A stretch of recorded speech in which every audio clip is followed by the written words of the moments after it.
segment of our course. Up to this point, we have been learning about how the brain is organized. So we looked at gross, cellular, and molecular levels. We also looked at how neurons communicate with each other. In this last and final lecture in this segment, I want to use stroke as a clinical example to reinforce what we've covered up to this point and also tell you some very important things about this critical clinical disorder. To understand stroke, we need to realize that the brain is very active metabolically. It's estimated that although the brain accounts for only a very small portion of the total body mass, about 1 or 2%, it receives 20% of the resting cardiac output. The other thing that's important to understand is that the brain has no ability, or at least very, very limited ability, to store either oxygen or glucose. And lastly, neurons die within minutes if they are cut off or deprived of oxygen. Thus, anything that's going to interfere with blood flow is very, very important because it compromises brain function. Neurons die and they aren't replaced. And so it behooves us to take good care of our neurons. And that means taking very good care of the vessels that supply the oxygen and glucose to our brains. So what is a stroke? Well, a stroke is essentially a brain attack in the same sense that we speak of compromise of coronary vessels as being a heart attack. Stroke is the third leading cause of death in the United States and is the #1 cause of disability. When we think about stroke, and what we want to cover here in this lecture and understand, is why when you have a stroke, you have particular signs or symptoms. So the first thing we want to do is define what we mean by signs and symptoms. In neurology, signs are what are found on examination of the patient. So, for example, if your doctor shines a light in your eye, they may be looking to see if your pupil will close down because of the light. If it fails to close down, that's a sign. If you go to the doctor complaining of a headache or saying that you've developed headaches, those are symptoms. So we have signs and symptoms, and I'm just going to use it together, whatever the patient comes in with or what the doctor finds on examination. So what we want to learn in this lecture is why is it that one person who has a stroke has difficulty talking, whereas another person who has a stroke has difficulty, say, moving their arm. And given what you've learned in the course, you can probably anticipate what we're going to talk about, but it's very important to do so. We want to look first at the blood supply to the brain and understand a little bit about that before we go into the clinical cases itself. Stroke can occur in the spinal cord, but it's very rare. So most of the strokes that occur up in the cerebrum, occur up in the brain. And the entire blood supply to the brain is basically from two major arterial systems, and these are called the internal carotid and the vertebral systems. So the entire blood supply to the brain is basically through these two systems. The internal carotids are going to give rise to what we call the anterior part of the circulation. So the anterior part of the circulation will be the vessels that are going to supply oxygen and glucose primarily to forebrain structures, or the structures of the front of the brain. Now, it will supply the cortex and also some deeper structures in the hemisphere, but usually those that are rostrally located. Now, if we wanted to look at the internal carotid artery and how it supplies the cortex, and we want to focus in this lecture on the cortex because that allows us to review what's been covered before and keep some of the complicating factors out. If we look at the internal carotid artery, it gives rise to two branches, and those branches are the anterior and the middle cerebral arteries. So let's look at what is supplied. Again, I said it was primarily the anterior part of the brain, so it's going to be cortex. You see here that a large part of the lateral surface of the cortex is supplied by the middle cerebral artery. You also see in this lateral view, this is the front of the brain, this is the back, that there's a ridge up here that is supplied by the anterior cerebral artery, and that will become important in a minute. So basically, most of the lateral surface of the cerebral cortex of the brain is going to be supplied by the anterior and middle cerebral arteries, which are themselves branches of the internal carotid system.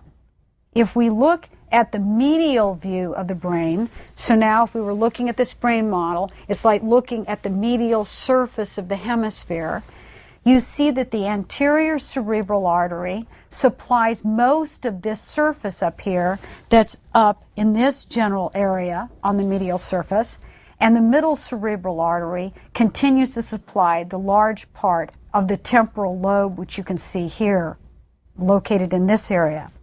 Now, the two vertebral arteries are going to supply more what we call the posterior circulation. So the two vertebral arteries are going to come up through the neck, and they're going to supply brainstem structures and like the cerebellum, which is posterior in the brain. And then they're both going to join and form one single basilar artery. And at the anterior part of the basilar artery, it's going to divide into two posterior cerebral arteries. And those posterior cerebral arteries are also going to supply part of the cortex and some of the deep structures more forward in the brain. So the vertebral arteries are going to join to form a basilar, and that basilar is going to supply the pons primarily. So again, the vertebrals are going to be involved in posterior circulation, and then they're going to form that single basilar over the pons and then divide. And some of the branches are going to come up and supply this inferior or ventral portion of the cerebral cortex. If we look again at a medial view of the cortex, we see that the posterior cerebral artery supplies the back part of the cortex, which is where the occipital lobe is located. So we have two systems. An anterior system that arises from the carotids and a posterior system that arises from the vertebrals. This is actually a dissection that I did of the vessels as they come up to the base of the brain. And to understand where this is taken from, the vertebrals and internal carotids are going to come up to the brain like this, up through the neck. And then they're going to anastomose, which means to join, the inferior surface of the brain, and that would be located right about here. So if you thought about it, if you went up through the roof of your mouth, that ventral portion of the brain is where the carotids and the vertebral systems are going to join together, and they're going to form what is called the circle of Willis. The circle of Willis being named for our father of neurology, Thomas Willis. So they form an arterial circle that is connected. So let's go through this a little bit. Here are your two vertebral arteries that are going to come up, and they're going to join into this one basilar artery. And this basilar artery lies over the pons area of the brain. Then in the anterior portion, and remember, it's located like this, so it lies in this plane. What you're looking at lies in this plane. In its anterior portion, the basilar artery is going to separate into two posterior cerebral arteries. So the posterior cerebral artery, the basilar, and the vertebrals are part of this posterior circulation to the brain. If you think about it, it lies in this plane, and these will be the posterior located of these vessels or arteries. Then you have up here, in the anterior portion of this circle of Willis, the internal carotid artery. And the internal carotid is going to give rise to the middle cerebral artery and the anterior cerebral artery.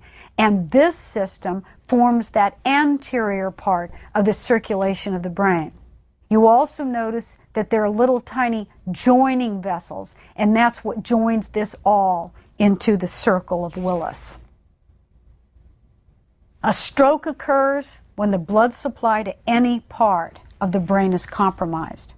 Now, you can have a stroke that involves any part of the brain, and like I said, it also occurs in the spinal cord, although it's fairly rare to have strokes in the spinal cord. What we want to do in this lecture is to focus specifically on the cortex, and that's because we've spent most of our time discussing the cortex, and it will be easiest to understand, and I will constantly remind you of that, because obviously these same vessels have tiny branches which are going to enter the brain and supply the deep structures.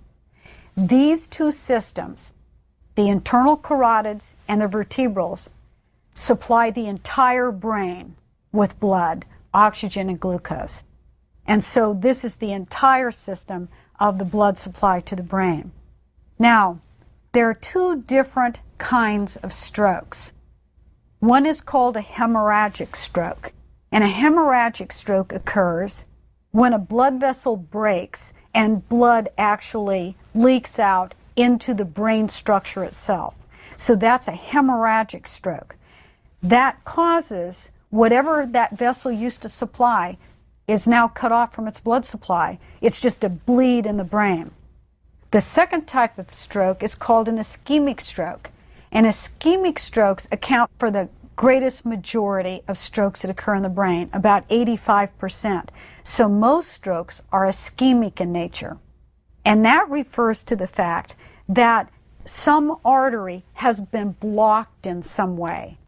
And for you to understand the significance of that, you also need to know that vessels are of different widths. So a main branch like the internal carotid is larger than an end artery. Ischemic strokes occur when there's some kind of blockage, generally occurs in end arteries but can't occur anywhere. And that blockage can be due to anything. It can be a local process. So if you think of the vessel as being like a garden hose, if you have some kind of scarring that occurs on the inside of the vessel, you can have plaque or blood platelets or any number of things that build up in that scarred area. And that can produce an ischemic stroke. Now, if it's bad enough, it might also cause a hemorrhagic stroke. But for right now, we'll just separate the two. You can also have blockage of a vessel because of something like bacteria, for example, from the heart, that gets thrown up into the blood supply to the brain. So you can have a stroke, you can have a vessel occluded because you have bacteria blocking that vessel. And so that's the second type of stroke that occurs. In general, when the blood supply to an area of the brain is cut off, and it doesn't matter whatever the reason, the neurons are compromised and thus the function of the area is compromised or lost. So again, what we want to do here for the following discussion is limit ourselves to cortical branches. So we're going to limit this discussion to talking about branches that supply the cortex, that outer sheet or mantle of cells. Again, vessels enter the brain substance to supply deep structures, but that adds a complication that we don't have time to go into here. So we're going to talk about strokes of some particular areas, and I want to see whether you can anticipate exactly what function would be lost given what you have already learned in this class, and now given what you know about the blood supply to the brain.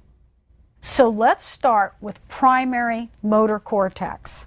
Primary motor cortex is Brodmann's area 4. And area 4 is located right here on the lateral and medial surface of the hemisphere. Area 4 is supplied by the anterior and middle cerebral arteries. So, if we look here, area 4 lateral surface is here, and you see that most of the lateral surface of the hemisphere is supplied by the middle cerebral artery. The other thing you need to know to understand why a person who has a stroke involving a particular artery loses a specific function, particularly with regard to motor cortex, is that this lateral surface in motor cortex represents basically the upper body. So that means the lateral area of motor cortex on this side controls the movement of the upper extremity on the other side. So you remember that these motor neurons have axons that travel all the way down in the brain, decussate in the lower medulla to enter the spinal cord, and exit at particular levels, and that allows for a specific motor behavior. The lateral surface of motor cortex represents the upper body innervation, and this would be supplied by the middle cerebral artery. If we look at the medial portion of the hemisphere like this and look at the representation of area 4 here, what we see is that the medial part of area 4 is supplied by the anterior cerebral artery. And lastly, what we need to know about this is that that dorsal ridge, which is supplied in this medial surface, is what will allow for the movement of the contralateral lower extremity. So this medial aspect of the cortex is supplied by a different artery, the anterior cerebral artery. So that allows us to understand why a person who has a stroke that involves the end arteries of the anterior cerebral artery that specifically supplies area 4 in the cortex loses the ability to make a movement of the contralateral lower limb. That is specifically what they lose.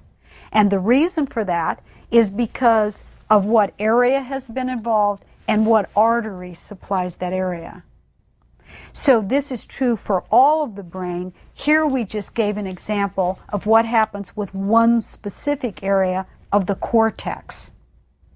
Now, this example shows you what happens if you just have the branches, which are very small, just the branches that supply one area. What would happen if you had a stroke that involved the internal carotid? A stroke of the internal carotid artery would produce a different set of signs and symptoms. The internal carotid gives rise to both the anterior and the middle cerebral arteries. That means any areas on the lateral surface of the hemisphere or the medial surface of the hemisphere supplied by anterior and middle cerebral arteries could potentially be involved. So this is a more massive stroke, much more dangerous stroke, much more massive. And this is a right hemisphere, but if we thought about a left hemisphere lesion or damage that occurred from a stroke of the internal carotid, imagine what's being represented here. We talked in the course how in the left hemisphere you have language areas located here. You would have the entire body now on the contralateral side paralyzed because both the anterior and the middle would be out. And so the upper body innervation and the lower body would be gone on the contralateral or opposite side. You would also lose somatosensory cortex. You would lose all feeling on the contralateral side of the body from the stroke. So any of these areas that we talked about and the different functions of these areas, if you had a stroke involving the internal carotid, you could potentially lose those functions. Now let's imagine what occurs if you have a stroke of the posterior cerebral artery. So the posterior cerebral artery is part of that posterior circulation, and we see here that the posterior cerebral artery supplies structures down here in this part of the temporal lobe laterally, and also visual cortex. So the entire occipital lobe is supplied by the posterior cerebral artery. So now we can see what would happen. If you had a stroke that involved cortical branches of the posterior cerebral artery, you would in fact, if we had a stroke that involved the posterior cerebral artery cortical branches on the left, we would be blind in the contralateral or right half of our visual field because the visual areas of the brain have been affected. And so what you have in stroke is totally logical. You need to know what area of the brain has been affected and what artery supplies that area of the brain. When a physician examines a patient who's had a stroke, they look at the signs and symptoms and they know exactly what artery has been involved. Now, it gets more complicated when you have branches that go deep in the brain, but for cortical structures, this is basically true. Now, we said that there were different kinds of strokes, and different kinds of strokes have different kinds of consequences for patients. And so I thought we would talk a little bit about that. So let's imagine a hemorrhagic stroke, for example. In a hemorrhagic stroke, the vessel breaks. Maybe there's such a buildup of plaque, whatever. The vessel breaks and blood leaks out. Well, this is most unfortunate because that blood then makes up what is called a space-occupying lesion in the brain. Our brain is in a closed compartment, and anything that takes up space is called a space-occupying lesion. It shouldn't be there. A brain tumor, a blood clot, a bleed, anything like that. And the reason why this is so serious and so dangerous is because our brain is in this closed compartment, and there's nowhere for the brain to go. So what happens, and again, this should reinforce information that we covered before. What is going to happen is the brain is going to move down. So if you have a bleed up here, it takes up space and it squeezes the brain down. Now, you remember that we talked about the reticular formation, that it was a core group of neurons that extend all the way from the medulla up into the telencephalon. And these neurons control very vital functions of the body. Well, the neurons that are located in the medulla specifically are involved with regulating heartbeat and breathing and functions like that. When you have a space-occupying lesion up here, for example, a bleed, it forces the brain down, and it forces the brain down through that foramen magnum, or hole in the skull, and it compresses the medullary reticular formation and causes death. So a hemorrhagic bleed is very, very dangerous. Now, ischemic stroke can also cause swelling in the brain, and that takes up space as well. But generally, we're very lucky. Generally, this swelling, which is referred to as edema. So edema is just swelling that occurs due to accumulation of fluid. Edema can generally be controlled in ischemic stroke by drugs that can be administered to someone. Also, great strides have been made in helping individuals who have ischemic strokes actually survive with very little disability if they're treated early. And that is the critical point. If you have an ischemic stroke, the key to not being disabled or dying, depending on what area of the brain is involved, the key is being treated early. So let's look at what happens there. In ischemic stroke, you have a different process that takes place. In ischemic stroke, you have the blood supply cut off to an area because a vessel has been compromised, either by the accumulation of plaque or by the buildup of some kind of bacteria, or it could even be blood platelets, any number of things. So the vessel is compromised, and therefore, wherever that vessel is compromised, that area of the brain is now cut off from glucose and oxygen. What happens in ischemic stroke, however, is that often people don't even realize they've had strokes. We'll come back to that in a minute. But even if they do, they might delay going to the doctor. And that, unfortunately, is something that is very, very dangerous, but also leads to increased problems. So let me tell you what happens. And this is where we can bring together some information about neurotransmitters into this lecture about stroke. So remember I said that the vast majority of axonal pathways in the central nervous system use glutamate as a neurotransmitter.